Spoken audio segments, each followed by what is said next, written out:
ನಮ್ಮ Indian stock market ಅಲ್ಲಿ invest ಮಾಡ್ತಾ ಇದ್ದೀರಾ? ಹಾಗಾದ್ರೆ ಈ ವಿಡಿಯೋ ನಿಮ್ಗೋಸ್ಕರನೇ. ಕಮಿಂಗ್ ಟೈಮಲ್ಲಿ ನಮ್ಮ ಮಾರ್ಕೆಟ್ ಏನಕ್ಕೆ ಬೆಳಿಬೋದು, ಎಷ್ಟು ಬೆಳೆಯೋ ಚಾನ್ಸಸ್ ಇದೆ, ಯಾವಾಗ ಬೆಳೆಯೋ ಚಾನ್ಸಸ್ ಇದೆ ಅಂತ ಪ್ರತಿಯೊಂದನ್ನು ಇವಾಗ ಎಕ್ಸ್ಪ್ಲೈನ್ ಮಾಡ್ತೀನಿ. ಅದ್ರ ಜೊತೆಗೆ ಲಾಸ್ಟ್ 1 ವೀಕ್ ಇಂದ US ಗೌರ್ಮೆಂಟ್ ಶಟ್ ಡೌನ್ ಅಲ್ಲಿ ಇದೆ, ಇದು ಎಂಡ್ ಆಗೋ ಚಾನ್ಸಸ್ ಇದೆ ಅಂತ ಮಾತಾಡ್ತಾ ಇದ್ವಲ್ವಾ, ಇದ್ರ ಬಗ್ಗೆ ಕೂಡ ಇವಾಗ ಅಪ್ಡೇಟ್ ಬಂದಿದೆ. ಅದರಿಂದನೇ US ಮಾರ್ಕೆಟ್ ನಿನ್ನೆ ತುಂಬಾ ಪಾಸಿಟಿವ್ ಆಗಿ ಗ್ರೋ ಆಗಿದೆ.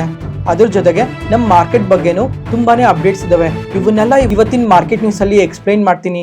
Hello friends, welcome to Brothers Finance and good evening. ಇವತ್ತಿನ ಮಾರ್ಕೆಟ್ ವಿಷಯಕ್ಕೆ ಬಂದ್ರೆ ಸೆನ್ಸೆಕ್ಸ್ 335 ಪಾಯಿಂಟ್ಸ್ ಗೇನ್ ಆಗಿ 83,871 ಅಲ್ಲಿ ಕ್ಲೋಸ್ ಆಗಿದೆ. ನಿಫ್ಟಿ 120 ಪಾಯಿಂಟ್ಸ್ ಗೇನ್ ಆಗಿ 25,694 ಅಲ್ಲಿ ಕ್ಲೋಸ್ ಆಗಿದೆ. ಬ್ಯಾಂಕ್ ನಿಫ್ಟಿ 200 ಪಾಯಿಂಟ್ಸ್ ಗೇನ್ ಆಗಿ 58,138 ಅಲ್ಲಿ ಕ್ಲೋಸ್ ಆಗಿದೆ. ಫ್ರೆಂಡ್ಸ್, ಇವತ್ತು ಮಾರ್ಕೆಟ್ ನೋಡಿದ್ರಾ, ಸ್ವಲ್ಪ ಪಾಸಿಟಿವ್ ಆಗಿ ರಿಯಾಕ್ಟ್ ಆಗಿದೆ. Nifty, Sensex, bank Nifty, mid caps ಈ ತರ ಪ್ರತಿಯೊಂದು ಇಂಡಿಸೀಸು ಪಾಸಿಟಿವ್ ಆಗಿ ರಿಯಾಕ್ಟ್ ಆಗಿದೆ.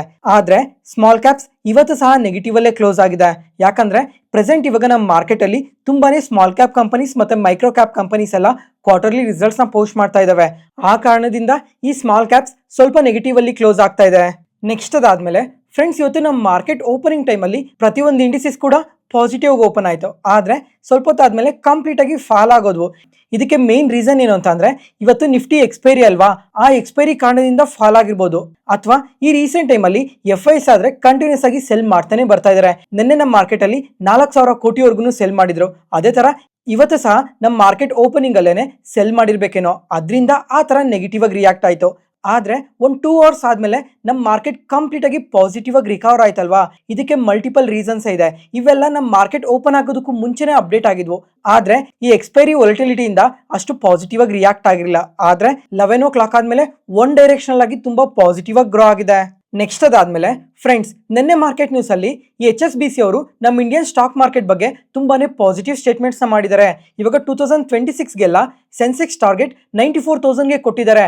ಅದರಿಂದ ಕಮಿಂಗ್ ಟೈಮಲ್ಲಿ ಇಂಡಿಯನ್ ಮಾರ್ಕೆಟ್ಸ್ ತುಂಬಾ ಪಾಸಿಟಿವ್ ಆಗಿ ಗ್ರೋ ಆಗುತ್ತೆ ಅಂತ ಮಾತಾಡ್ಕೊಂಡಿದ್ವಲ್ವಾ. ಇದಕ್ಕೆ ಮೇನ್ ರೀಸನ್ ಇವ್ರು ಏನ್ ಹೇಳ್ತಾ ಇದ್ದಾರೆ ಅಂತ ಅಂದ್ರೆ, ಈಗ ಈ ಎಮರ್ಜಿಂಗ್ ಮಾರ್ಕೆಟ್ಸ್ ಏನಿದಾವೆ ಇವು AI ಇಂದ ತುಂಬಾ ಪಾಸಿಟಿವ್ ಆಗಿ ಗ್ರೋ ಆಗಿದಾವೆ.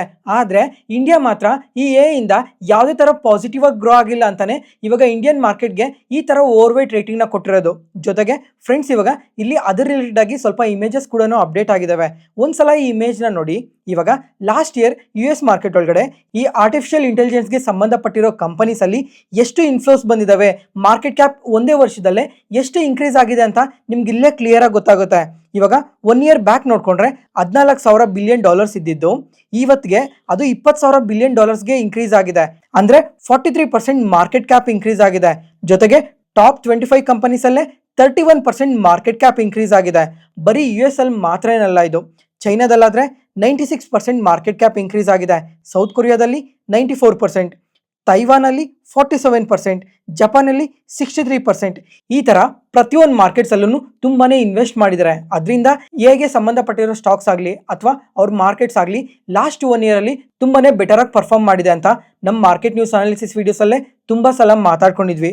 ಇವಾಗ ಲಾಸ್ಟ್ 1 year ಅಲ್ಲಿ ಈ ಎಮರ್ಜಿಂಗ್ ಮಾರ್ಕೆಟ್ಸ್ ಎಲ್ಲ ಎಷ್ಟು ಪಾಸಿಟಿವ್ ಆಗಿ ಗ್ರೋ ಆಗಿದಾವೆ ಅಂತ ನೀವು ಇಲ್ಲೇ ನೋಡ್ಬೋದು. US ಮಾರ್ಕೆಟ್ ಆದ್ರೆ 25% ರ್ಯಾಲಿ ಆಗಿದೆ, ಜಪಾನ್ ಮಾರ್ಕೆಟ್ಸ್ 30%, ಚೈನೀಸ್ ಮಾರ್ಕೆಟ್ 40%. ಈ ತರ ಇನ್ನೊಂದು ತುಂಬಾನೇ ಕಂಟ್ರೀಸ್ ಮಾರ್ಕೆಟ್ಸ್ ಎಲ್ಲ ಲಾಸ್ಟ್ 1 year ಅಲ್ಲಿ ತುಂಬಾನೇ ಬೆಟರ್ ಆಗಿ ಪರ್ಫಾರ್ಮ್ ಮಾಡಿದೆ. ಆದ್ರೆ ಇಂಡಿಯನ್ ಮಾರ್ಕೆಟ್ ಮಾತ್ರ ಯಾವುದೇ ತರ ಬೆಟರ್ ಆಗಿ ಪರ್ಫಾರ್ಮ್ ಮಾಡಿಲ್ಲ. ಲಾಸ್ಟ್ 1 year ಕಂಪ್ಲೀಟ್ ಆಗಿ ಕನ್ಸಾಲಿಡೇಟ್ ಆಗಿದೆ ನಮ್ಮ ಮಾರ್ಕೆಟ್. ಜೊತೆಗೆ ಈ AI ಇಂದ ಅಷ್ಟು ಬೆಟರ್ ಆಗಿ ಏನು ಗ್ರೋ ಆಗಿಲ್ಲ. ಅದಕ್ಕೋಸ್ಕರ ಇವಾಗ AI ಬಬಲ್ ಬರ್ಸ್ಟ್ ಆಗೋ ಚಾನ್ಸಸ್ ಜಾಸ್ತಿ ಇದೆ ಅಂತ ಈ ನ್ಯೂಸ್ ಎಲ್ಲ ಕೇಳ್ತಾನೆ ಬರ್ತಾ ಇದೀವಲ್ವಾ.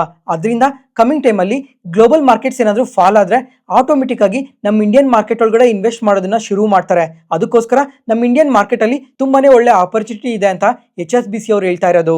ಮತ್ತೆ ಫ್ರೆಂಡ್ಸ್, ಇವಾಗ ನೀವು ಕೇಳ್ಬೋದು, ಹಾಗಾದ್ರೆ ನಮ್ಮ ಇಂಡಿಯನ್ ಸ್ಟಾಕ್ ಮಾರ್ಕೆಟ್ ಇವಾಗ ಚೀಪ್ ವ್ಯಾಲ್ಯೂಯೇಷನ್ ಅಲ್ಲಿ ಇದೆಯಾ ಅಂತ. ಫ್ರೆಂಡ್ಸ್, ಇವಾಗ ನಿಫ್ಟಿ ನೋಡ್ಕೊಂಡ್ರೆ ನಿಯರ್ಲಿ 22 to 23 PE ಮಲ್ಟಿಪಲ್ ಅಲ್ಲಿ ಟ್ರೇಡ್ ಆಗ್ತಾ ಇದೆ. ಓಕೆನಾ? ಹಂಗಂತ ಇದು ಕಂಪ್ಲೀಟ್ಲಿ ಓವರ್ ವ್ಯಾಲ್ಯೂಯೇಷನ್ ಅಂತಾನೂ ಹೇಳಕ್ಕಾಗಲ್ಲ, ಹಂಗಂತ ಕಂಪ್ಲೀಟ್ಲಿ ಅಂಡರ್ ವ್ಯಾಲ್ಯೂ ಇದೆ ಅಂತಾನೂ ಹೇಳಕ್ಕಾಗಲ್ಲ. ಇವಾಗ ವ್ಯಾಲ್ಯೂಯೇಷನ್ ಪ್ರಕಾರ ಸ್ವಲ್ಪ ಓಕೆ ಆಗಿದೆ. ಜೊತೆಗೆ ಲಾಸ್ಟ್ 1 year ಇಂದ ಕನ್ಸಾಲಿಡೇಟ್ ಕೂಡ ಆಗ್ತಾ ಇದೆ. ಮತ್ತೆ ಪ್ರೆಸೆಂಟ್ ಇವಾಗ ಮಾರ್ಕೆಟ್ ಅಲ್ಲಿ ತುಂಬಾನೇ ಪಾಸಿಟಿವ್ ಡೇಟಾ ಪಾಯಿಂಟ್ಸ್ ಎಲ್ಲಾನು ಕಾಣ್ತಾ ಇದಾವೆ. ಎಕ್ಸಾಂಪಲ್, ಇವಾಗ ಇನ್ಕಮ್ ಟ್ಯಾಕ್ಸ್ ರಿಲೀಫ್ ಆಗಲಿ, GST ರಿಲೀಫ್ ಆಗಲಿ, ಕಂಟಿನ್ಯೂಸ್ RBI ರೇಟ್ ಕಟ್ ಆಗಲಿ, ಜೊತೆಗೆ ಈ Q2 ಅಲ್ಲಿ ಕಂಪನೀಸ್ ಎಲ್ಲ ಸ್ವಲ್ಪ ಬೆಟರ್ ರಿಸಲ್ಟ್ಸ್ ನ ಕೂಡ ಪೋಸ್ಟ್ ಮಾಡ್ತಾ ಇದಾವೆ. ಈ ತರ ಮಲ್ಟಿಪಲ್ ಪಾಸಿಟಿವ್ ಡೇಟಾ ಪಾಯಿಂಟ್ಸ್ ಇಂದ ನಮ್ಮ ಇಂಡಿಯನ್ ಸ್ಟಾಕ್ ಮಾರ್ಕೆಟ್ ಇನ್ನ ಬೆಟರ್ ಆಗಿ ಗ್ರೋ ಆಗೋ ಚಾನ್ಸಸ್ ಇದೆ ಅಂತ ಹೇಳ್ತಾ ಇರೋದು. ಮತ್ತೆ ಗೋಲ್ಡ್ಮ್ಯಾನ್ ಸ್ಯಾಕ್ಸ್ ಅವ್ರ ಬಗ್ಗೆ ಕೂಡ ನಿನ್ನೆ ಮಾರ್ಕೆಟ್ ನ್ಯೂಸ್ ಅಲ್ಲಿ ಮಾತಾಡ್ಕೊಂಡಿದ್ವಿ. ಇವರಾದ್ರೆ ನಮ್ಮ ಇಂಡಿಯನ್ ಮಾರ್ಕೆಟ್ ಬಗ್ಗೆ ಇನ್ನೂ ಸ್ವಲ್ಪ ಪಾಸಿಟಿವ್ ಕಮೆಂಟ್ಸ್ನೇ ಮಾಡಿದ್ದಾರೆ. ಇವಾಗ ನಿಫ್ಟಿಗಾದ್ರೆ 2026 ಎಂಡ್ಗೆಲ್ಲ 29,000ಗೆ ರೀಚ್ ಆಗುತ್ತೆ ಅಂತ ಪಾಸಿಟಿವ್ ಸ್ಟೇಟ್ಮೆಂಟ್ಸ್ನ ಮಾಡಿ 11 ಕಂಪನೀಸ್ನ ಪಿಕ್ ಮಾಡಿದ್ದಾರೆ. ಆ 11 ಕಂಪನೀಸ್ ಯಾವ್ಯಾವು ಅಂತ ನೀವು ಇಲ್ಲೇ ಸ್ಕ್ರೀನ್ ಮೇಲೆ ನೋಡ್ಬೋದು. ಇವಾಗ PTC ಇಂಡಸ್ಟ್ರಿ ಇದೆ, Hitachi energy, map my India, TBOಟೆಕ್, make my trip, K industries, ಈ ತರ ತುಂಬಾನೇ ಕಂಪನೀಸ್ ನ ಪಿಕ್ ಮಾಡಿದ್ದಾರೆ. ನೋಡೋಣ ಕಮಿಂಗ್ ಟೈಮ್ ಅಲ್ಲಿ ಈ ಕಂಪನೀಸ್ ಎಲ್ಲ ಯಾವ ತರ ಪರ್ಫಾರ್ಮ್ ಮಾಡ್ತವೆ ಅಂತ. ಮತ್ತೆ ಇವತ್ತು ನಮ್ಮ ಮಾರ್ಕೆಟ್ ಟೈಮ್ ಅಲ್ಲಿ UBS ಅವರಾದ್ರೆ ನಮ್ಮ ಇಂಡಿಯಾ ಬಗ್ಗೆ ಮತ್ತೆ ಪಾಸಿಟಿವ್ ಕಮೆಂಟ್ಸ್ ಮಾಡಿದ್ದಾರೆ. ಇವಾಗ 2028ಗೆಲ್ಲ ಇಂಡಿಯಾ 3rd ಲಾರ್ಜೆಸ್ಟ್ ಎಕಾನಮಿ ಆಗುತ್ತೆ, ಜೊತೆಗೆ GDP ಆದ್ರೆ 6.5% ಅಲ್ಲೇ ಗ್ರೋ ಆಗ್ತಾ ಇರ್ತಾರೆ ಅಂತ ಪಾಸಿಟಿವ್ ಕಮೆಂಟ್ಸ್ ಮಾಡಿದ್ದಾರೆ. ಇವತ್ತಿನ ಮಾರ್ಕೆಟ್ ವಿಷಯಕ್ಕೆ ಬಂದ್ರೆ ಇವತ್ತು ಮಾರ್ಕೆಟ್ ಓಪನಿಂಗ್ ಅಲ್ಲಿ ಫಾಲ್ ಆಯ್ತಲ್ವಾ, ಫಾಲ್ ಆದ್ಮೇಲೆ ಒನ್ ಡೈರೆಕ್ಷನ್ ಆಗಿ ಪಾಸಿಟಿವ್ ಆಗಿ ರಿಯಾಕ್ಟ್ ಆಯ್ತು. ಇವಾಗ ಡೇ ಲೋಸ್ ಇಂದ ನಿಫ್ಟಿ ಆದ್ರೆ 250 ಪಾಯಿಂಟ್ಸ್ ಪಾಸಿಟಿವ್ ಆಗಿ ರಿಯಾಕ್ಟ್ ಆಗಿದೆ, ಸೆನ್ಸೆಕ್ಸ್ ಆದ್ರೆ 750 ಪಾಯಿಂಟ್ಸ್ ಪಾಸಿಟಿವ್ ಆಗಿದೆ, ಬ್ಯಾಂಕ್ ನಿಫ್ಟಿ ಆದ್ರೆ 450 ಪಾಯಿಂಟ್ಸ್ ಪಾಸಿಟಿವ್ ಆಗಿ ಗ್ರೋ ಆಗಿದೆ. ಯಾಕಂದ್ರೆ ನಮ್ಮ ಮಾರ್ಕೆಟ್ ಓಪನ್ ಆಗೋದಕ್ಕೂ ಮುಂಚೆನೆ ಡೊನಾಲ್ಡ್ ಟ್ರಂಪ್ ಅವರು ನಮ್ಮ ಇಂಡಿಯಾ ಬಗ್ಗೆ ತುಂಬಾ ಪಾಸಿಟಿವ್ ಕಮೆಂಟ್ಸ್ ಮಾಡಿದ್ದಾರೆ. ಏನಂದ್ರೆ ಈಗ ಇಂಡಿಯಾ ಮೇಲೆ ತುಂಬಾನೇ ಹೈಯರ್ ಟ್ಯಾರಿಫ್ ಇದೆ, ಯಾಕಂದ್ರೆ ರಷ್ಯನ್ ಆಯಿಲ್ ನ ಪರ್ಚೇಸ್ ಮಾಡ್ತಾ ಇದ್ರಲ್ವಾ, ಆ ಕಾರಣದಿಂದ ಹೈಯರ್ ಟ್ಯಾರಿಫ್ ಇದೆ. ಈಗ ಪ್ರೆಸೆಂಟ್ ಆದ್ರೆ ಇಂಡಿಯಾದವರು ಈ ರಷ್ಯಾದಿಂದ ಆಯಿಲ್ ನ ಪರ್ಚೇಸ್ ಮಾಡೋದು ಕಂಪ್ಲೀಟ್ ಆಗಿ ಕಮ್ಮಿ ಮಾಡಾಕಿದ್ದಾರೆ. ಅದರಿಂದ ಕಮಿಂಗ್ ಟೈಮಲ್ಲಿ ಟ್ಯಾರಿಫ್ ಕೂಡ ಕಮ್ಮಿ ಮಾಡ್ತೀವಿ ಅಂತ ಹೇಳಿದ್ದಾರೆ. ಅದ್ರ ಜೊತೆಗೆ ಟ್ರೇಡ್ ಡೀಲ್ ಬಗ್ಗೆ ಕೂಡ ಅಪ್ಡೇಟ್ ಮಾಡಿದ್ದಾರೆ. ಈಗ ಇದುವರೆಗೂ ಯಾವ ಕಂಟ್ರಿ ಜೊತೆ ಕೂಡ ಈ ತರ ಟ್ರೇಡ್ ಡೀಲ್ ನಡೆದಿಲ್ಲ, ಆ ತರ ಟ್ರೇಡ್ ಡೀಲ್ ಇಂಡಿಯಾ ಜೊತೆ ಇರುತ್ತೆ. ಜೊತೆಗೆ ಈ ಟ್ರೇಡ್ ಡೀಲ್ ಏನಿದೆ ಇದು ಕಂಪ್ಲೀಟ್ಲಿ ಇಬ್ಬರಿಗೂ ಒಳ್ಳೇದಾಗೋ ತರನೇ ಟ್ರೇಡ್ ಡೀಲ್ ಇರುತ್ತೆ ಅಂತ ಡೊನಾಲ್ಡ್ ಟ್ರಂಪ್ ಅವರು ಪಾಸಿಟಿವ್ ಕಮೆಂಟ್ಸ್ ಮಾಡಿದ್ದಾರೆ. ಮತ್ತೆ ಫ್ರೆಂಡ್ಸ್ ಕಮಿಂಗ್ ಟೈಮಲ್ಲಿ ಈ ಟ್ರೇಡ್ ಡೀಲ್ಗೆ ಏನಾದರೂ ಸೈನ್ ಆದ್ರೆ ಅದು ನಮ್ಮ ಇಂಡಿಯನ್ ಮಾರ್ಕೆಟ್ಗೆ ತುಂಬಾನೇ ಪಾಸಿಟಿವ್ ಆಗುತ್ತೆ. ಯಾಕಂದ್ರೆ ನಮ್ಮ ಇಂಡಿಯಾ ಮೇಲೆ 50% ಟ್ಯಾರಿಫ್ ಇದೆ ಅಲ್ವಾ, ಈ ಟ್ಯಾರಿಫ್ ಆಟೋಮೆಟಿಕ್ ಆಗಿ ಕಮ್ಮಿ ಆಗುತ್ತೆ. ಅದರಿಂದ ನಮ್ಮ ಇಂಡಿಯನ್ ಸ್ಟಾಕ್ ಮಾರ್ಕೆಟ್ಗೆ ಇದು ತುಂಬಾನೇ ಪಾಸಿಟಿವ್ ಆಗುತ್ತೆ. ನೋಡೋಣ ಈ ಟ್ರೇಡ್ ಡೀಲ್ ಯಾವಾಗ ಕಂಪ್ಲೀಟ್ ಆಗುತ್ತೆ ಅಂತ. ಅದಾದ್ಮೇಲೆ ನಮ್ಮ ಮಾರ್ಕೆಟ್ ಕ್ಲೋಸ್ ಆದ್ಮೇಲೆ ಈ ಕಾಮರ್ಸ್ ಮಿನಿಸ್ಟರ್ ಆದ ಪಿಯೂಷ್ ಗೋಯಲ್ ಅವರು ಇದಾರಲ್ವಾ, ಇವರಾದ್ರೆ ಇಂಡಿಯಾ ಮತ್ತೆ US ಟ್ರೇಡ್ ಡೀಲ್ ಬಗ್ಗೆ ಕಮೆಂಟ್ಸ್ ಮಾಡಿದ್ದಾರೆ. ಮುಂಚೆ ಹೇಳ್ದಂಗೆನೆ ಈ ಫಾರ್ಮರ್ಸ್ ಮೇಲೆ ಮತ್ತೆ ಡೈರಿ ಪ್ರಾಡಕ್ಟ್ಸ್ ಮೇಲೆ ಯಾವುದೇ ಕಾರಣಕ್ಕೂ ಕಾಂಪ್ರಮೈಸ್ ಆಗಲ್ಲ ಅಂತ ಕಮೆಂಟ್ಸ್ ಮಾಡಿದ್ದಾರೆ. ನೋಡೋಣ ಈ ಟ್ರೇಡ್ ಡೀಲ್ ಎಲ್ಲ ಯಾವಾಗ ಕಂಪ್ಲೀಟ್ ಆಗುತ್ತೆ ಅಂತ. ಮತ್ತೆ ಫ್ರೆಂಡ್ಸ್ ಇವಾಗ ನಮ್ಮ ಮಾರ್ಕೆಟ್ ಬಗ್ಗೆ ಮಾತಾಡ್ಕೊಂತ ಹೋದ್ರೆ ಇನ್ನ ತುಂಬಾನೇ ಪಾಸಿಟಿವ್ ಡೇಟಾ ಪಾಯಿಂಟ್ಸ್ ಇದಾವೆ. ಇವತ್ತು SIP ಡೇಟಾ ಅಪ್ಡೇಟ್ ಆಗಿದೆ, ಈ ಡೇಟಾ ತುಂಬಾನೇ ಸ್ಟ್ರಾಂಗ್ ಆಗಿ ಬಂದಿದೆ. ಅದಾದ್ಮೇಲೆ ಈ ಅಕ್ಟೋಬರ್ ಮಂತ್ ಅಲ್ಲಿ ನಂಬರ್ ಆಫ್ ಡಿಮ್ಯಾಟ್ ಅಕೌಂಟ್ಸ್ ತುಂಬಾನೇ ಇನ್ಕ್ರೀಸ್ ಆಗಿದೆ, ನಿಯರ್ಲಿ 30 lakhs ವರ್ಗುನು. ಅದಾದ್ಮೇಲೆ ಈ ಇನ್ಶೂರೆನ್ಸ್ ಕಂಪನೀಸ್ ಆಗಲಿ, ಪೆನ್ಷನ್ ಫಂಡ್ಸ್ ಆಗಲಿ ನಮ್ಮ ಮಾರ್ಕೆಟ್ ಒಳಗಡೆ ಕಾನ್ಸ್ಟೆಂಟ್ ಆಗಿ ಇನ್ವೆಸ್ಟ್ ಮಾಡ್ತಾನೆ ಬರ್ತಾ ಇದ್ದಾರೆ. ಈ ತರ ಹೇಳ್ತಾ ಹೋದ್ರೆ ನಮ್ಮ ಮಾರ್ಕೆಟ್ ಬಗ್ಗೆ ತುಂಬಾ ಪಾಸಿಟಿವ್ ಡೇಟಾ ಪಾಯಿಂಟ್ಸ್ ಇದೆ. ಇವೆಲ್ಲ ನಮ್ಮ ಮಾರ್ಕೆಟ್ ಅಲ್ಲಿ ರಿಫ್ಲೆಕ್ಟ್ ಆಗಬೇಕು ಅಂತಂದ್ರೆ ಈ ಟ್ರೇಡ್ ಡೀಲ್ ಕಂಪ್ಲೀಟ್ ಆಗಬೇಕು. ಈ ಟ್ರೇಡ್ ಡೀಲ್ ಕಂಪ್ಲೀಟ್ ಆಗೋದಕ್ಕೆ ಮಿನಿಮಮ್ 1 ಮಂತ್ ಆರ್ 2 ಮಂತ್ಸ್ ಒಳಗಡೆ ಇದೆಲ್ಲ ಕಂಪ್ಲೀಟ್ ಆಗೋ ಚಾನ್ಸಸ್ ಇರುತ್ತೆ. ಈ ಕಂಪ್ಲೀಟ್ ಆದ್ರೆ ಅವಾಗ ನಮ್ಮ ಮಾರ್ಕೆಟ್ ಅಲ್ಲಿ ಇನ್ನೊಂದು ರ್ಯಾಲಿ ನೋಡ್ಬೋದು. ಅದ್ರ ಜೊತೆಗೆ ನೆಕ್ಸ್ಟ್ ಮಂತ್ ಅಲ್ಲಿ ಪಾರ್ಲಿಮೆಂಟ್ ಸೆಷನ್ಸ್ ಕೂಡ ಇದೆ, ಜೊತೆಗೆ ಬಜೆಟ್ ಮೀಟಿಂಗ್ಸ್ ಕೂಡ ನಡೀತಾ ಇದೆ. ಫೆಬ್ರವರಿಯಲ್ಲಿ ಬಜೆಟ್ಸ್ ಇದೆ ಅಲ್ವಾ, ಇದ್ರ ರಿಲೇಟೆಡ್ ಆಗು ಕೂಡ ಅವಾಗ ಅಪ್ಡೇಟ್ಸ್ ಬರ್ತಾ ಇರ್ತವೆ. ನೋಡೋಣ ನಮ್ಮ ಇಂಡಿಯನ್ ಸ್ಟಾಕ್ ಮಾರ್ಕೆಟ್ ಇನ್ನ ಎಷ್ಟು ಪಾಸಿಟಿವ್ ಆಗಿ ಗ್ರೋ ಆಗುತ್ತೆ ಅಂತ. ಈ ತರ ಕಾಂಪ್ಲಿಕೇಟೆಡ್ ಇನ್ಫಾರ್ಮೇಶನ್ ಎಲ್ಲ ಸಿಂಪ್ಲಿಫೈ ಮಾಡಿ ನಿಮ್ಮ ಮುಂದೆ ತರ್ತಾ ಇದೀವಲ್ಲ. ಯಾವುದೇ ಪಾಯಿಂಟ್ ಅಲ್ಲಿ ನಾನು ಹೇಳೋ ಇನ್ಫಾರ್ಮೇಶನ್ ನಿಮಗೆ ಯೂಸ್ಫುಲ್ ಅನ್ಸಿದ್ರೆ ಈ ವಿಡಿಯೋನ ಲೈಕ್ ಮಾಡಿ, ಮತ್ತೆ ನಿಮ್ಮ ಫ್ರೆಂಡ್ಸಲ್ಲಿ ಯಾರಿಗಾದ್ರೂ ಸ್ಟಾಕ್ ಮಾರ್ಕೆಟ್ ಬಗ್ಗೆ ಇಂಟ್ರೆಸ್ಟ್ ಇರೋಗೆ ಈ ವಿಡಿಯೋಸ್ನ ಶೇರ್ ಮಾಡಿ. Next market key updates. First ಇವಾಗ ಬಜಾಜ್ ಕಂಪನೀಸ್ ಬಗ್ಗೆ ಮಾತಾಡ್ಕೊಳ್ಳೋಣ.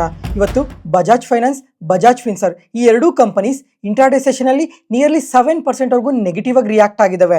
ಇವಾಗ ಈ ಕಂಪನೀಸ್ ಅಲ್ಲೆಲ್ಲ ಏನ್ ನಡೆದಿದೆ, ಏನಕ್ಕೆ ಇವತ್ತು ಇಷ್ಟು ನೆಗೆಟಿವ್ ಆಗಿ ರಿಯಾಕ್ಟ್ ಆಗಿದೆ ಅಂತ ಡೀಟೇಲ್ ಆಗಿ ಮಾತಾಡ್ಕೊಳ್ಳೋಣ ಪ್ರತಿಯೊಂದೂ.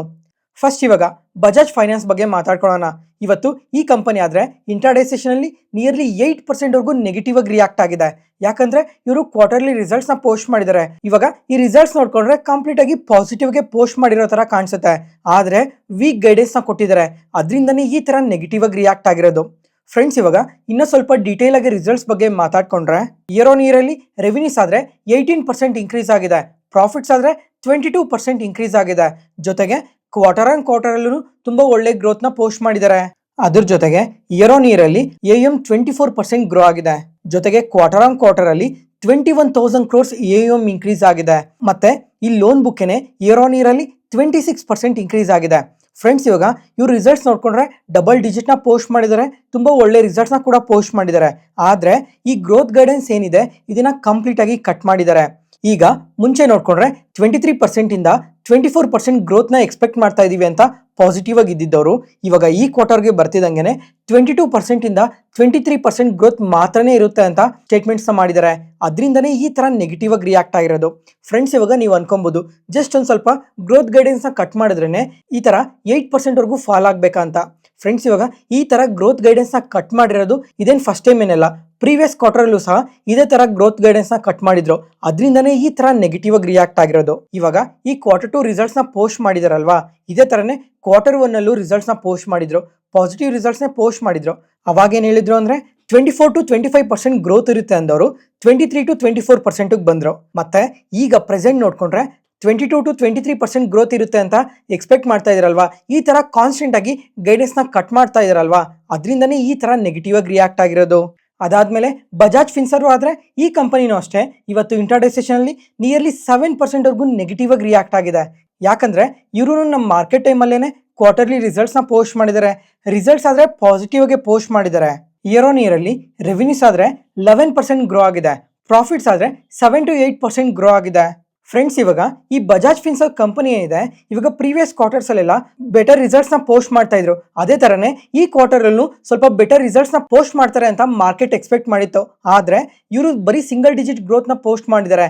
ಅದರಿಂದನೇ ಈ ತರ ನೆಗೆಟಿವ್ ಆಗಿ ರಿಯಾಕ್ಟ್ ಆಗಿರೋದು. ಮತ್ತೆ ಫ್ರೆಂಡ್ಸ್, ಇವಾಗ ಈ ಬಜಾಜ್ ಫಿನ್ಸರ್ವ್ ಕಂಪನಿ ಏನಿದೆ ಈ ಕಂಪನಿ ಅಂಡರ್ ಅಲ್ಲಿ ತುಂಬಾನೇ ಬಿಸ್ನೆಸಸ್ ಎಲ್ಲ ಇದಾವೆ. ಎಕ್ಸಾಂಪಲ್ ಇವಾಗ Bajaj finance limited, Bajaj life insurance, Bajaj general insurance, Bajaj health insurance, Bajaj housing finance limited, ಈ ತರ ಹೇಳ್ತಾ ಹೋದ್ರೆ ತುಂಬಾನೇ ಕಂಪನೀಸ್ ಎಲ್ಲ ಇದಾವೆ. ಅದರಲ್ಲಿ ಇವಾಗ ಈ ಬಜಾಜ್ ಫೈನಾನ್ಸ್ ಲಿಮಿಟೆಡ್ ಏನಿದೆ ಈ ಕಂಪನಿಯಲ್ಲಿ 51% ಸ್ಟೇಕ್ ನ ಕೂಡ ಹೋಲ್ಡ್ ಮಾಡ್ತಾ ಇದ್ದಾರೆ. ಇವಾಗ ಈ ಕಂಪನಿ ಫಾಲ್ ಆಯ್ತು ಅಂದ್ರೆ ಆಟೋಮೆಟಿಕ್ ಆಗಿ ಬಜಾಜ್ ಫಿನ್ಸರ್ವ್ ಅವ್ರಿಗೂ ಕೂಡ ಸ್ವಲ್ಪ ಎಫೆಕ್ಟ್ ಅನ್ನೋದು ಇರುತ್ತೆ. ಇವಾಗ ಬಜಾಜ್ ಫೈನಾನ್ಸ್ ಅವರು ಗ್ರೋತ್ ಗೈಡೆನ್ಸ್ ನ ಕಟ್ ಮಾಡಿದಾರಲ್ವಾ, ಆ ತರ ಗ್ರೋತ್ ಗೈಡೆನ್ಸ್ ನ ಕಟ್ ಮಾಡ್ತಾ ಇದಾರೆ ಅಂದ್ರೆ ಕಮಿಂಗ್ ಟೈಮ್ ಅಲ್ಲಿ ಸ್ವಲ್ಪ ಗ್ರೋತ್ ಕಮ್ಮಿ ಇರುತ್ತೆ ಅಂತಾನೆ ತಾನೆ. ಅದರಿಂದ ಈ ಬಜಾಜ್ ಫಿನ್ಸರ್ವ್ ಅವ್ರಿಗೆ ಸ್ವಲ್ಪ ಎಫೆಕ್ಟ್ ಅನ್ನೋದು ಇರುತ್ತೆ. ಓವರ್ ಆಲ್ ಈ ಎಲ್ಲಾ ರೀಸನ್ಸ್ ಇಂದಾನೆ ಇವತ್ತು ಈ ಕಂಪನೀಸ್ ಈ ತರ ನೆಗೆಟಿವ್ ಆಗಿ ರಿಯಾಕ್ಟ್ ಆಗಿರೋದು. ನೋಡೋಣ ಅಟ್ಲೀಸ್ಟ್ ಕಮಿಂಗ್ ಕ್ವಾರ್ಟರ್ಸ್ ಅಲ್ಲಾದ್ರೂ ಇವಾಗ ಈ GST ಅಲ್ಲಿ ಸ್ವಲ್ಪ ಚೇಂಜಸ್ ನ ತಂದಿದಾರಲ್ವಾ, ಆ ಕಾರಣದಿಂದ ಇವರು AUM ಎಷ್ಟು ಗ್ರೋತ್ ಆಗುತ್ತೆ, ಲೋನ್ಸ್ ಎಷ್ಟು ಇನ್ಕ್ರೀಸ್ ಮಾಡ್ಕೊಂತಾರೆ ಅಂತ. ನೆಕ್ಸ್ಟ್ ಅದಾದ್ಮೇಲೆ ಏತರ್ ಎನರ್ಜಿ ಈ ಕಂಪನಿ ಆದ್ರೆ ಇವತ್ತು ಇಂಟ್ರಾಡೇ ಸೆಷನ್ ಅಲ್ಲಿ ನಿಯರ್ಲಿ 5% ವರ್ಗೂ ಪಾಸಿಟಿವ್ ಆಗಿ ರಿಯಾಕ್ಟ್ ಆಗಿದೆ. ಯಾಕಂದ್ರೆ ಇವರು ಕ್ವಾರ್ಟರ್ಲಿ ರಿಸಲ್ಟ್ಸ್ ನ ಪೋಸ್ಟ್ ಮಾಡಿದ್ದಾರೆ. ಈ ರಿಸಲ್ಟ್ಸ್ ಆದ್ರೆ ಸ್ವಲ್ಪ ಪಾಸಿಟಿವ್ ಆಗಿ ಪೋಸ್ಟ್ ಮಾಡಿದ್ದಾರೆ. ಇಯರ್ ಆನ್ ಇಯರ್ ಅಲ್ಲಿ ರೆವಿನ್ಯೂಸ್ ಆದ್ರೆ 54% ಇನ್ಕ್ರೀಸ್ ಆಗಿದೆ. ಅದೇ ಲಾಸಸ್ ಆದ್ರೆ ಪ್ರೀವಿಯಸ್ ಇಯರ್ ಸೇಮ್ ಕ್ವಾರ್ಟರ್ಗೆ ಕಂಪೇರ್ ಮಾಡ್ಕೊಂಡ್ರೆ ಇವಾಗ ಲಾಸಸ್ ಕೂಡ ಕಮ್ಮಿ ಆಗಿದೆ. ಪ್ರೀವಿಯಸ್ ಇಯರ್ ಅಲ್ಲಿ 197 crores ಲಾಸಸ್ ನ ಪೋಸ್ಟ್ ಮಾಡಿದ್ರು. ಅದೇ ಈ ಕ್ವಾರ್ಟರ್ ಅಲ್ಲಿ 154 crores ಲಾಸ್ ನ ಪೋಸ್ಟ್ ಮಾಡಿದ್ದಾರೆ. ಅಂದ್ರೆ ಲಾಸ್ ಕಮ್ಮಿ ಆಗ್ತಾ ಇದೆ ಅಲ್ವಾ, ಅದರಿಂದನೇ ಈ ತರ ಪಾಸಿಟಿವ್ ಆಗಿ ರಿಯಾಕ್ಟ್ ಆಗಿರೋದು. ಅದ್ರ ಜೊತೆಗೆ ಇವರು ಕಾನ್ಸ್ಟೆಂಟ್ ಆಗಿ ಮಾರ್ಕೆಟ್ ಶೇರ್ ನ ಕೂಡ ಗೈನ್ ಮಾಡ್ತಾನೆ ಬರ್ತಾ ಇದಾರೆ. ಇವಾಗ ಪ್ರತಿ ಮಂತ್ ಅಲ್ಲೂ ಸೇಲ್ಸ್ ಕೂಡ ಇಂಪ್ರೂವ್ ಮಾಡ್ಕೊಂತಾ ಇದಾರೆ. ಇವಾಗ ಈ 2 ವೀಲರ್ ಮಾರ್ಕೆಟ್ ಅಲ್ಲಿ 17% ಮಾರ್ಕೆಟ್ ಶೇರ್ ನ ಹೋಲ್ಡ್ ಮಾಡ್ತಾ ಇದಾರೆ. ಮತ್ತೆ ಮ್ಯಾನೇಜ್ಮೆಂಟ್ ಅವರಾದ್ರೆ ಸ್ವಲ್ಪ ಪಾಸಿಟಿವ್ ಗೈಡೆನ್ಸ್ ನ ಕೊಟ್ಟಿದ್ದಾರೆ. ಜೊತೆಗೆ ಇವಾಗ ಈ ರೇರ್ ಅರ್ತ್ ಮ್ಯಾಗ್ನೆಟ್ಸ್ ಬಗ್ಗೆ ಮಾತಾಡ್ಕೊಂಡಿದ್ವು ಅಲ್ವಾ, ಈ ರೇರ್ ಅರ್ತ್ ಮ್ಯಾಗ್ನೆಟ್ಸ್ ಇಂದಾನೆ ಇವ್ರಿಗೆ 19 crores ರೆವಿನ್ಯೂಸ್ ಮೇಲೆ ಇಂಪ್ಯಾಕ್ಟ್ ಇದೆ ಅಂತ ಕೂಡ ಅಪ್ಡೇಟ್ ಮಾಡಿದ್ದಾರೆ. ನೋಡೋಣ ಇನ್ನ ಕಮಿಂಗ್ ಕ್ವಾರ್ಟರ್ಸ್ ಅಲ್ಲಿ ಇವ್ರಿನ್ನ ಯಾವ ತರ ಗ್ರೋ ಆಗ್ತಾರೆ ಅಂತ. ನೆಕ್ಸ್ಟ್ ಅದಾದ್ಮೇಲೆ ಫ್ರೆಂಡ್ಸ್, ಇಂಡಿಯಾದಲ್ಲೇ second largest solar PV modules ನ ಮತ್ತೆ ಈ ಸೋಲಾರ್ ಸೆಲ್ಸ್ ನ ಮ್ಯಾನುಫ್ಯಾಕ್ಚರ್ ಮಾಡೋ ಕಂಪನಿ ಈಗ IPOಗೆ ಬಂದಿದೆ. ಅದೇ ಆಂವಿ ಫೋಟೋವೋಲ್ಟಿಕ್. ಫ್ರೆಂಡ್ಸ್, ಇವಾಗ ಕಂಪ್ಲೀಟ್ ಬಿಸ್ನೆಸ್ ಬಗ್ಗೆ, ಫಿನಾನ್ಷಿಯಲ್ಸ್ ಬಗ್ಗೆ, IPO ಡೀಟೇಲ್ಸ್ ಬಗ್ಗೆ ಪ್ರತಿಯೊಂದನ್ನು ಇವಾಗ ಡೀಟೇಲ್ ಆಗಿ ಮಾತಾಡ್ಕೊಳ್ಳೋಣ. ಆಂವಿ ಫೋಟೋವೋಲ್ಟಿಕ್ ಇವರು ಈ ಸೋಲಾರ್ ಮಾಡ್ಯೂಲ್ಸ್ ನ ಮತ್ತೆ ಸೋಲಾರ್ ಸೆಲ್ಸ್ ನ ಮ್ಯಾನುಫ್ಯಾಕ್ಚರ್ ಮಾಡ್ತಾರೆ. ಇವಾಗ ಈ ಸೋಲಾರ್ ಸೆಲ್ಸ್ ನ ಮ್ಯಾನುಫ್ಯಾಕ್ಚರ್ ಮಾಡೋದಕ್ಕೆ ಈ ಟಾಪ್ಕಾನ್ ಟೆಕ್ನಾಲಜಿ ಇದೆ ಅಲ್ವಾ, ಈ ಟೆಕ್ನಾಲಜಿನ ಬಳಸ್ಕೊಂಡು ಇವರು ಸೋಲಾರ್ ಸೆಲ್ಸ್ ನ ಮ್ಯಾನುಫ್ಯಾಕ್ಚರ್ ಮಾಡ್ತಾರೆ. ಮತ್ತೆ ಈ ಸೋಲಾರ್ ಮಾಡ್ಯೂಲ್ಸ್ ಅಲ್ಲೂ ತುಂಬಾ ವೈಡ್ ರೇಂಜ್ ಆಫ್ ಪ್ರಾಡಕ್ಟ್ಸ್ ನ ಇವರು ಸೆಲ್ ಮಾಡ್ತಾರೆ. ಅದ್ರ ಜೊತೆಗೆ ಫ್ರೆಂಡ್ಸ್, ಇವಾಗ ಈ ಆಂವೆ ಫೋಟೋವೋಲ್ಟಿಕ್ ಕಂಪನಿ ಏನಿದೆ ಇವರು ಈ ಗೌರ್ಮೆಂಟ್ ಪ್ರಾಜೆಕ್ಟ್ಸ್ ಇರ್ತಾವಲ್ವಾ, ಗೌರ್ಮೆಂಟ್ ಪ್ರಾಜೆಕ್ಟ್ಸ್ ಆಗಲಿ ಅಥವಾ ಗೌರ್ಮೆಂಟ್ ಸಪೋರ್ಟ್ ಮಾಡೋ ಈ ರಿನ್ಯೂವಬಲ್ ಎನರ್ಜಿ ಪ್ರಾಜೆಕ್ಟ್ಸ್ ಇರ್ತಾವಲ್ವಾ, ಇಂಥ ಪ್ರಾಜೆಕ್ಟ್ಸ್ಗೂ ಕೂಡ ಇವ್ರ ಪ್ರಾಡಕ್ಟ್ಸ್ ನ ಸಪ್ಲೈ ಮಾಡ್ತಾರೆ. ಅದಕ್ಕೋಸ್ಕರ ಒಂದನ್ನ ನೆನ್ಪಿಟ್ಕೊಂಡಿರ್ಬೇಕು, ಕಮಿಂಗ್ ಟೈಮ್ ಅಲ್ಲಿ ಗೌರ್ಮೆಂಟ್ ಏನಾದ್ರು ಈ ತರ ಪ್ರಾಜೆಕ್ಟ್ಸ್ ನ ಅನೌನ್ಸ್ ಮಾಡಿದ್ರೆ ಅದರಲ್ಲಿ ಈ ಕಂಪನಿಗೆ ಇದು ತುಂಬಾನೇ ಅಡ್ವಾಂಟೇಜ್ ಇರುತ್ತೆ ಅಂತ ನೆನ್ಪಿಟ್ಕೊಂಡಿರ್ಬೇಕು. ಮತ್ತೆ ಇವರು ಈ ಸೋಲಾರ್ ಪ್ಯಾನಲ್ಸ್ ನ ಮತ್ತೆ ಈ ಸೋಲಾರ್ ಸೆಲ್ಸ್ ನ ಮ್ಯಾನುಫ್ಯಾಕ್ಚರ್ ಮಾಡ್ತಾರಲ್ವಾ, ಇವರೇನೋ ಈ ಪ್ರಾಡಕ್ಟ್ಸ್ ನೆಲ್ಲ ಮ್ಯಾನುಫ್ಯಾಕ್ಚರ್ ಮಾಡ್ತಾರೆ. ಮ್ಯಾನುಫ್ಯಾಕ್ಚರ್ ಮಾಡಿದ್ಮೇಲೆ ಈ ಪ್ರಾಡಕ್ಟ್ಸ್ ನೆಲ್ಲ ಯಾರಿಗೆ ಸೆಲ್ ಮಾಡ್ತಾ ಇದಾರೆ ಅಂತ ನೋಡ್ಕೊಂಡ್ರೆ ತುಂಬಾನೇ ದೊಡ್ಡ ದೊಡ್ಡ ಕಂಪನೀಸ್ ಇದಾವೆ. ಎಕ್ಸಾಂಪಲ್ ಇವಾಗ ion renewable power, clean Max ಎನ್ವಿರೋ energy solutions, hero roof top energy, Aditya Birla renewable solar, KPI green energy, ಈ ಕಂಪನಿ ನಮ್ಮ ಮಾರ್ಕೆಟ್ ಅಲ್ಲಿ ಲಿಸ್ಟ್ ಆಗಿದೆ. ಅದಾದ್ಮೇಲೆ ಬ್ಲೂಪಿನ್ ಎನರ್ಜಿ, ಈ ತರ ಇನ್ನ ತುಂಬಾನೇ ಕಂಪನೀಸ್ಗೆಲ್ಲ ಇವ್ರ ಪ್ರಾಡಕ್ಟ್ಸ್ ನ ಸೆಲ್ ಮಾಡ್ತಾರೆ. ಜೊತೆಗೆ ಇವಾಗ FY23 ಇಂದ FY25 ವರೆಗೂ ನೋಡ್ಕೊಂಡ್ರೆ ನಿಯರ್ಲಿ 543 ಯೂನಿಕ್ ಕಸ್ಟಮರ್ಸ್ಗೆ ಇವ್ರ ಪ್ರಾಡಕ್ಟ್ಸ್ ನ ಸೆಲ್ ಮಾಡಿದೀವಿ ಅಂತ ಕೂಡ RHP ಅಲ್ಲಿ ಮೆನ್ಷನ್ ಮಾಡಿದ್ದಾರೆ.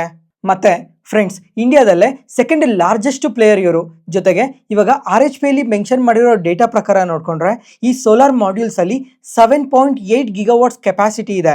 ಸೋಲಾರ್ ಸೆಲ್ಸ್ ಅಲ್ಲಿ 2.94 ಗಿಗಾವಾಟ್ಸ್ ಇದೆ.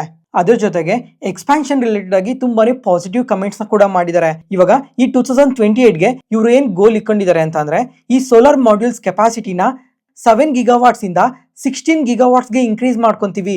ಮತ್ತೆ ಸೋಲಾರ್ ಸೆಲ್ಸ್ ಅಲ್ಲಿ ಆದ್ರೆ 2 ಗಿಗಾವಾಟ್ಸ್ ಇಂದ 8 ಗಿಗಾವಾಟ್ಸ್ ವರ್ಗು ಇನ್ಕ್ರೀಸ್ ಮಾಡ್ಕೊಂತೀವಿ ಅಂತ ಪಾಸಿಟಿವ್ ಕಮೆಂಟ್ಸ್ ನ ಕೂಡ ಮಾಡಿದ್ದಾರೆ. ಅದ್ರ ಜೊತೆಗೆ ಈಗ ಪ್ರೆಸೆಂಟ್ ಆರ್ಡರ್ ಬುಕ್ ಆದ್ರೆ ಈಗ 5 ಗಿಗಾವಾಟ್ಸ್ ಆರ್ಡರ್ ಬುಕ್ ನ ಕೂಡ ಮೇಂಟೈನ್ ಮಾಡ್ತಾ ಇದ್ದಾರೆ. ನೋಡೋಣ ಇನ್ನ ಕಮಿಂಗ್ ಟೈಮ್ ಅಲ್ಲಿ ಇನ್ನ ಎಷ್ಟು ಅಗ್ರೆಸಿವ್ ಆಗಿ ಗ್ರೋ ಆಗ್ತಾರೆ, ಇನ್ನ ಹೊಸ ಪ್ರಾಜೆಕ್ಟ್ಸ್ ಎಲ್ಲ ಎಷ್ಟು ಬರ್ತವೆ ಅಂತ.